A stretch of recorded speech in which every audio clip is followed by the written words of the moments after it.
थूक के चाटने वाली बात है भारत के गृह मंत्री के लिए कि वो जो है संसद में कह रहा है कि हम जो है जम्मू कश्मीर को दोबारा पूर्ण राज्य का दर्जा देंगे। भारतीय जनता पार्टी की रणनीति समझ लीजिए, वो बयान बहादुर हैं बड़े, यानी उनके हाथ में तलवार नहीं होती लेकिन जबान उनकी कटार से ज़्यादा लंबी होती है। वो जो है गांधी जी के बारे में भी कह सकते थे कि गांधी जी को अगर नाथुराम गॉडसे गोली नहीं मारता तब भी वो मर जाते हैं। तो सरकार बनाने का जो बीजेपी का फार्मूला है वो एक ही है कि जो चुनी हुई सरकार के लोगों ने खरीद लो। श्रीलंका हमारे बिल्कुल खिलाफ है, भी आपने देखा। वो उसने कहा अडानी के जो प्रोजेक्ट है जो वहां पर चल रहा था उसको उसे खत्म कर दिया कि अडानी इसमें शामिल है, तो हम जो है वहां की यूनियनों ने कहा कि हम इस प्रोजेक्ट को चलने नहीं देंगे। दोस्तों आदाब है, मैं निसमत खान हिंद वॉइस से आपसे मुखातिब हूं। मेरे साथ है रविंदर कुमार जी। आजकल बयानबाजी हो रही है, बयानबाज आए हैं ज़बरदस्त तरीके से बीजेपी में, जैसे जेपी दलाल हैं और आपके जो पूर्ण राज्य का दर्जा चल रहा है अमित शाह जी कुछ कह रहे हैं। विप्लव देव जी का जो बयान आया जी विगत में भी बड़े अच्छे बयान आए कि जब पढ़ के ना हंसी आती है, बस रोना आता है कि ऐसे लोग जब देश चला रहे हैं। देखिए, भारतीय जनता पार्टी की रणनीति समझ लीजिए, वो बयान बहादुर हैं बड़े, यानी उनके हाथ में तलवार नहीं होती लेकिन जबान उनकी कटार से ज़्यादा लंबी होती है, और इसीलिए वो सोचते हैं कि हम जबान से जो है सबका गला काट सकते हैं।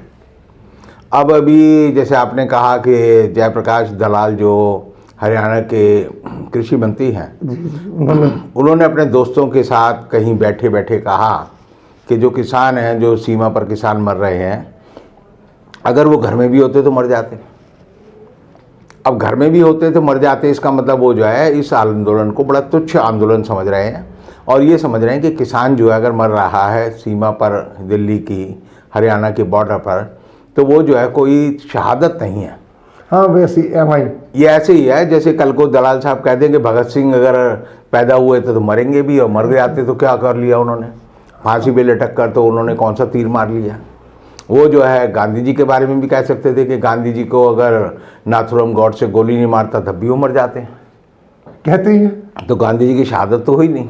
तो इसका मतलब ये बताता है कि ये चीज़ों को सरलीकरण करना चाहते हैं और ये बताना चाहते हैं कि देश की जनता जो मूर्ख है और इन मूर्खों को किसी भी तरह से आप जो है पागल बना सकते हैं।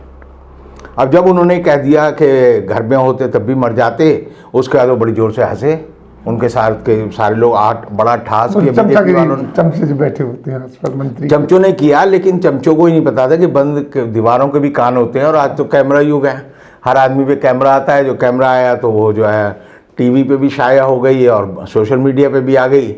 उसके बाद जो है जेपी दलाल को बड़ी शर्म आई और उन्होंने कहा कि मेरी बात का मतलब गलत निकाला गया। अरे ये उन्होंने बयान दिया कि मेरी बात का गलत मतलब निकाला गया है, और गलत मतलब क्या निकाला गया मैं आज तक नहीं समझ पाया। इस बात में क्या गलत मतलब निकाल सकते हैं कि आप कह रहे हो कि अगर वो घर पे भी होते तब भी मर जाते, वो शहादत हुई तब भी मर गए।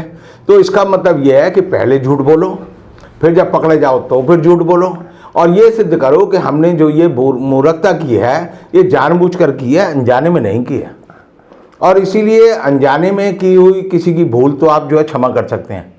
मान लो आप जा रहे हैं सड़क पर, किसी महिला से अनजाने में आपके हाथ टकरा गया तो आपको वो क्षमा कर सकती है, लेकिन ज़बरदस्ती मैं किसी की छाती पे हाथ डालूं और फिर कहूं कि मेरी बात का गलत मतलब निकाला गया है, तो मेरे को नहीं लगता कि कोई भी महिला या कोई भी सभ्य आदमी ये समझेगा कि इस बात का गलत मतलब है।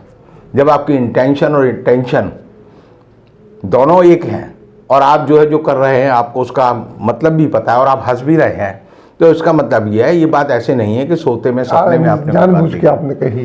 ये जानबूझ के करते हैं, दूसरों का अपमान, गलत बात बोलते हैं और समाज को जितना नीचा कर सकते हैं, सामाजिक जो बातचीत है, संवाद है, उसको घटिया स्तर पर ला सकते हैं, उतना लाए हैं। और जेपी दलाल को मैं आपको आज भी कह सकता हूँ कि भारतीय जनता पार्टी कभी अपनी पार्टी से हटाएगी नहीं, क्योंकि भारतीय जनता पार्टी में परंपरा ही नहीं है। अच्छा, कि कोई आदमी कितने गलत करे, रेप कराए, बलात्कार कर दे, डकैती डाल दे, लेकिन उसको जो है कभी भी आप नहीं पाएंगे कि भारतीय जनता पार्टी में उसको कोई कभी सज़ा दी जाती हो या उसको इवन ये भी चेतावनी भी दी जाती हो। सिर्फ मोदी जी कह देंगे कि मैं जेपी दलाल को कभी दिल से जो है माफ़ नहीं करूँगा।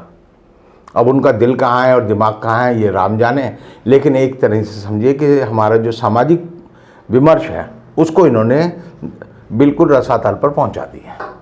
ये मेरा इस बारे में कहना है। नहीं, इसी तरीके से तो अब 370 पे भी बयान आ रहे हैं। इसी तरीके से विप्लव देव जी ने भी बोला है, बहुत से लोग बीजेपी के जो, और ये है ना बड़े बड़े लोग हैं जो बोल रहे हैं इस तरीके से। देखिए, मैं जैसे कह रहा हूँ कि ये जो जैसे अभी आपने बयान मैं सुना कि अमित शाह जो देश के गृह मंत्री हैं, वो कह रहे हैं कि 17 महीने में हमने जो है इतना कुछ कर दिया और कांग्रेस ने 70 सालों में क्या किया। तो पहले तो मुझे समझ नहीं आया कि 17 महीने और 70 साल का कहाँ से जुमला आ गया। फिर मैंने ध्यान से सुना तो पता चला कि कश्मीर में 17 महीने से जो राष्ट्रपति शासन लगा हुआ है, कश्मीर में जो अनुच्छेद 370 हटाया है, कश्मीर की जो बुरी राजनीति के जो नेतागिरी है, वहाँ के लोग हैं, उनको जेल में रखा गया है। अमित शाह उसके बारे में बोल रहे हैं 70 साल में क्या नहीं हुआ। अब ये बात कभी समझ नहीं आती कि ये जो जुमले हैं चंद्रशेखर जी अक्सर बोलते हैं, सभी लोग बोलते हैं कि 70 साल, लेकिन उसका कोई मतलब कंपैरिजन तो होना चाहिए कि 70 साल में भाई तुमने ये किया तो हमने ये उखाड़ा। अब जो है थूक के चाटने वाली बात है भारत के गृह मंत्री के लिए कि वो जो है संसद में कह रहा है कि हम जो है जम्मू कश्मीर को दोबारा पूर्ण राज्य का दर्जा देंगे। ये ऐसे है जैसे मैं किसी को पकड़ लाऊं, उसके सारे कपड़े उतार दूं, उसे नंगा कर दूं, उसकी पिटाई करूं, उसके पिटाई करने के बाद उसको जो है हर तरह से प्रताड़ित करूं, प्रताड़ित करने के बाद उसको मैं कहूं कि अब मैं तेरे को दोबारा जो है बढ़िया कपड़े पहना के जो है सूट बूट पहना कर तेरे को फिर जेंटलमैन बना दूंगा। लेकिन जो दिल पे घाव लगे हैं, जो बदन पे घाव लगे हैं, जो जबान के घाव लगे हैं, जो आपने वहाँ की जो पॉलिटी को नुकसान पहुँचाया है, वहाँ के जो लोग आज भी जो है 90 लाख लोग आज भी जेल की तरह रह रहे हैं, वहाँ के जो बच्चों के भविष्य को आपने चौपट किया है, इंटरनेशनल रूप में भारत को जो आपने बदनाम किया है, उसकी क्षतिपूर्ति कैसे होगी। यानी कि आपने किया और अपनी बात को, जैसे होता है कि ये जैसे जबान की कोई कीमत नहीं होती, इन्होंने वैसे ही काम किया है कि आदमी की जबान की कीमत होती है। राजनीति जो है, इतिहास आपको इसी रूप में देखता है कि आपने क्या किया और उसका हल क्या हुआ। अब जो आपने किया उसके बारे में आप शर्मिंदा नहीं हैं, जो आप करने जा रहे हैं फिर वहीं यू टर्न लेकर आप वहीं वापस पहुंच रहे हैं। तो आप समझिए कि अगर आप आज जम्मू कश्मीर को पूर्ण राज्य का दर्जा दोबारा दे देते हैं, वहाँ की असेंबली को दोबारा स्थापित कर देते हैं, तो जो वक्त के घाव हैं, जो रिश्ते हुए घाव हैं, वो वहाँ के पूरे नहीं होंगे। और जम्मू कश्मीर को, इसका मतलब यह है कि अमित शाह ने माना है कि हमारी पूरी रणनीति बेवकूफ़ी भरी थी, हमारे पास अकल नहीं थी और हमने जो है बिना सोचे समझे सिर्फ राजनीतिक लाभ के लिए जम्मू कश्मीर के लोगों को अपमानित करने के लिए ये काम किया है। लेकिन हम उसमें असफल हुए हैं और उसके लिए भी वो माफ़ी नहीं मांग रहे, बल्कि बड़े गर्व से कह रहे हैं कि हम जो है फिर दोबारा वही काम कर देंगे। अब राज का दर्जा दे देंगे तो उसमें कौन सी नई बात कर देंगे कोई, यानी जो 70 साल में जो आपने पाया क्या 17 महीने आपने लोगों को दुख देकर 90 लाख लोगों को जेल में बेचकर वहां पर चुनाव करा लिए तो आप हार गए। लोकल बॉडी के जो चुनाव हुए उसमें भारतीय जनता पार्टी को पहले से कम वोट मिले हैं, पहले से कम सीटें हैं। तो जिस बात पे शर्म आनी चाहिए आदमी को कि हम हर जगह पर जो है असफल हुए, उसको भी ये जो है तमगा बांध कर रहे हैं कि जी जैसे होता है कि गिर पड़े तो हर गंगे वाली बात है कि हम तो हैं ही पैदाइशी नालायक, लेकिन हमने किया काम अच्छा। अब इस तरीके जो डिसीजन लेते हैं तो देश को तो नुकसान हो ही रहा है। देश की राजनीति, देश की विश्वसनीयता आपने खत्म कर दी अंतर्राष्ट्रीय स्तर पर। अंतर्राष्ट्रीय स्तर लोग कहेंगे कैसी मूर्ख सरकार बैठी है कि पहले जो कहती है उससे पलट जाती है और पलट के फिर उसी जगह पहुंच जाती है। तो किया धड़ा क्या आपने?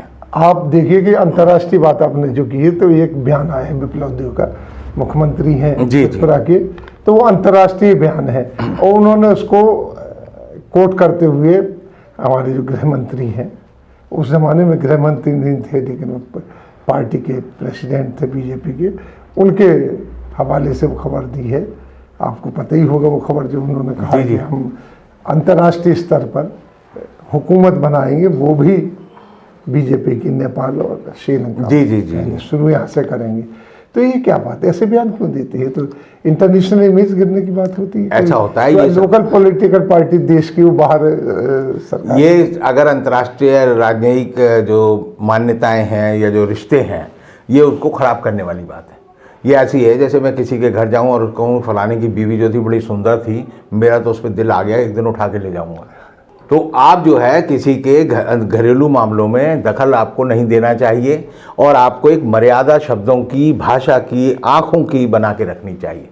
अब विप्लव देव ने जो बड़े आराम से कह दिया कि अमित शाह कह रहे थे कि हिंदुस्तान के सब राज्यों में तुम्हारी सरकार बन जाएगी, हम जो है जब तमिलनाडु में भी सरकार बना लेंगे और ममता बनर्जी को भी बाहर कर देंगे, और उसके बाद उसमें उन्होंने कहा कि केरल में भी हमारी सरकार बन जाएगी।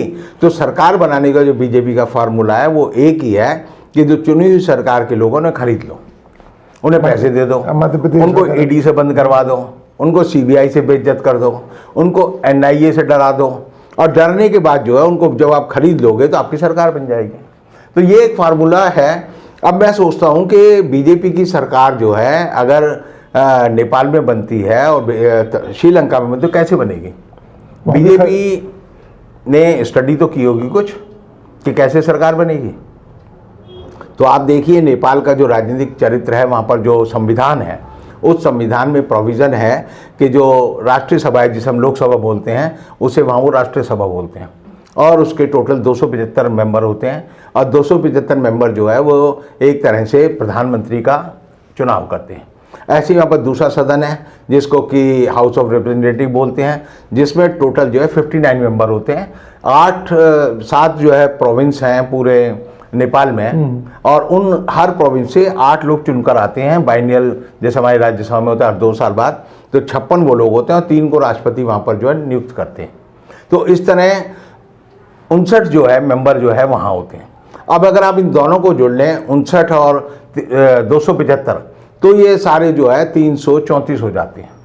अब 334 को कैसे भारत के साथ वो जोड़ेंगे, तो उसका 2 ही तरीका होता है, या तो हिंदुस्तान की फौज आप भेजकर कब्जा कर लें, लेकिन वो कहते हैं हमारी सरकार बनेगी। तो उसका तरीका ये है कि अमित शाह का वही फार्मूला है जो बीजेपी का फंड है कि वहाँ के हर एमपी को 10-10 लाख, 10-10 करोड़, 20-20 करोड़, 100-100 करोड़ रुपये दे दो। और इस तरह मुझे लगता है कि ये कहेंगे कि अगर हम 10,000 करोड़ रुपये खर्च कर दें तो सारे जो वहाँ के सांसद हैं वो ये कहेंगे कि हम जो है भारत के साथ मिलना चाहते हैं, और हम भारतीय जनता पार्टी के सदस्य हैं, हम भारतीय जनता पार्टी की सरकार बना रहे हैं। तो मिलना चाहते हैं, कैसे मिलेंगे? कहीं कोई वजह तो ऐसा होता है, ये तो सोचे नहीं है। हर आदमी हर एक को समझ रहा है। जो बिकाऊ आदमी होता है समझता है हर आदमी खरीदा जा सकता है, हर आदमी पे टैग लगा हुआ है। पूरा देश खरीद रहे हैं, पूरा देश ही खरीद रहे हैं। ये श्रीलंका के बारे में कह रहे हैं। श्रीलंका की जो संसद है उसके 225 सदस्य होते हैं, उनके बारे में भी वही सोचेंगे कि 10-10 करोड़ में हमारा एमपी बिकता है, हम खरीद लेते हैं बीजेपी वाले, तो वहाँ के भी एमपीओं को खरीद लेंगे, और वहाँ पर जो है श्रीलंका भारतीय जनता पार्टी का ऑफिस खोल देंगे, और वो जो है एक अंतर्राष्ट्रीय जो है संघ बन जाएगा, और हमारी सरकार बन जाएगी। तो एक तरह से ये एक बचकानी बातें हैं, घटिया बातें हैं, छोटी बातें हैं, और ये भारत के विदेशियों से संबंध खराब करने की बातें हैं। और आप देखिए कि जो सार्क था उसके हम अगुआ थे। सार्क जो था, जो हिंदुस्तान के चारों छोटे छोटे देश हैं, उन सबका जो समूह था उसके हम अगुआ थे। इन्होंने पहले सार्क को ख़त्म किया। अब आज के दिन अगर ये नेपाल के लोगों की बात पता चलेगी तो जो प्रो इंडिया एलिमेंट है उनको कितना तकलीफ होगी। लोग कहेंगे तुम जो है उनके दल्ले हो, तुम उनके जासूस हो, तुम हमारे देश की सार्वभौमिकता और स्वतंत्रता को खत्म करना चाहते हो। श्रीलंका हमारे बिल्कुल खिलाफ है, भी आपने देखा। जो उसने कहा अडानी के जो प्रोजेक्ट है जो वहां पर चल रहा था उसको उसे खत्म कर दिया। क्या अडानी इसमें शामिल है? तो हम जो है वहां की यूनियनों ने कहा कि हम इस प्रोजेक्ट को चलने नहीं देंगे, और अडानी की वजह से वो जो 4200 करोड़ रुपए का प्रोजेक्ट था वो भारत के हाथ से निकल गया। तो इसका मतलब यह है कि इन लोगों को किसी तरह की समझ नहीं है, अकल नहीं है, और ये देश को इतना बर्बाद कर देना चाहते हैं कि भारत की साख जो है दुनिया में खराब हो जाए। क्योंकि हमें भी उतना ही बुरा लगेगा जैसे कल को कोई चीन वाले कहें कि हम हिंदुस्तान के सारे सांसदों को खरीद कर जो है हिंदुस्तान को चीन में मिला लेंगे और चीन में हिंदुस्तान में अपनी सरकार बना लेंगे, तो क्या हम उसे सहन करेंगे? नहीं करेंगे, बिल्कुल नहीं सहन करेंगे। तो एक अंतर्राष्ट्रीय राजनीति का सिद्धांत है कि हर आदमी को अब एक दूसरे की स्वतंत्रता का सम्मान करना चाहिए, आदर करना चाहिए। वो ये नहीं करना चाहते। अरे भाई, डिक्टेटर ने आज तक हमने नहीं पढ़ा कि किसी डिक्टेटर ने कहा हो कि हम सिर्फ हिटलर ऐसा आदमी था जिसे दूसरे देशों पे कब्जा किया। मुसोलिनी था जो जिसको हम विस्तारवादी बोलते हैं, उसने दूसरे देशों पे कब्जा किया। उनका नाम किस तरीके से है? जैसे ब्रिटेन ने किया या फ्रांस के उपनिवेश थे वो दूसरे। तो आप आज के जमाने में अगर किसी को उपनिवेश बनाना चाहते हैं, आज के जमाने में 21वीं शताब्दी की जो तीसरा दशक है उसमें अगर आप सोचते हैं कि हम किसी को उपनिवेश बना लेंगे, तो ये कहना भी जो है बड़ी गलत बात है, और ये भारत की छवि को खराब करता है। जैसे बंगाल के बारे में आपने देखा होगा कि दिलीप घोष ने बड़ी विचित्र बात कही। वो कहता है जी कि जो रामचंद्र जी हैं उनकी तो 14 पीढ़ी को लोग जानते हैं, लेकिन ये बार बार ये चूँकि तृणमूल कांग्रेस की जो अध्यक्ष हैं ममता बनर्जी, उन्होंने कहा कि हम तो जो है श्री राम का नारा अपने मुंह से इसलिए नहीं लेते क्योंकि हम काली को मानने वाले हैं। काली को मानने वाले। बंगाल में काली की पूजा होती है, जैसे पूरे देश में दिवाली का पूजा होती है, तो वो काली पूजा करते हैं। काली मतलब दुर्गा, काली मतलब जो काली है जिसकी जवान निकली हुई है, जो नरसंहार कर रही है। और जो आप देखते हैं कि रक्त बीज के रूप में जो है, जब ये इतिहास में पुराणों में आता है कि एक रक्तजीव नाम का एक जानवर था, राक्षस था। उस राक्षस को वरदान था कि उसकी खून की बूंद अगर जमीन पे गिरेगी तो उससे दूसरा रक्त बीज पैदा हो जाएगा। तो कहा पुराण में आता है कि तब जो है पार्वती ने काली का रूप धरा और वो खप्पर लेकर गई और उसने ये किया कि जिसका भी वो सिर काटती थी उसका खून जो है वो जमीन पर नहीं पड़ने देती थी, वो खून खप्पर में गिरता था और वो पी जाती थी।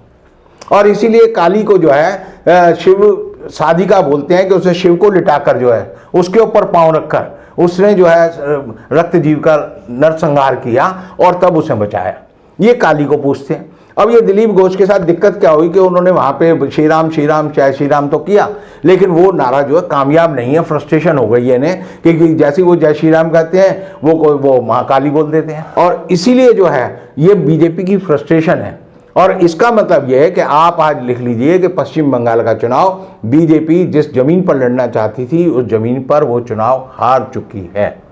और हारने का मतलब यह है कि भारतीय जनता पार्टी के पतन की शुरुआत अगर कहीं होगी तो वो कलकत्ता से होगी, वो काली से होगी, वो ममता बनर्जी से होगी, वो पश्चिम बंगाल से होगी। तो आपने उनके बारे में जो बातें बताई इसके लिए बहुत बहुत शुक्रिया। और इसके साथ हम लेते हैं विदा। अगले अंक में फिर मिलेंगे रविंदर जी के साथ, तब तक के लिए दीजिए इजाज़त।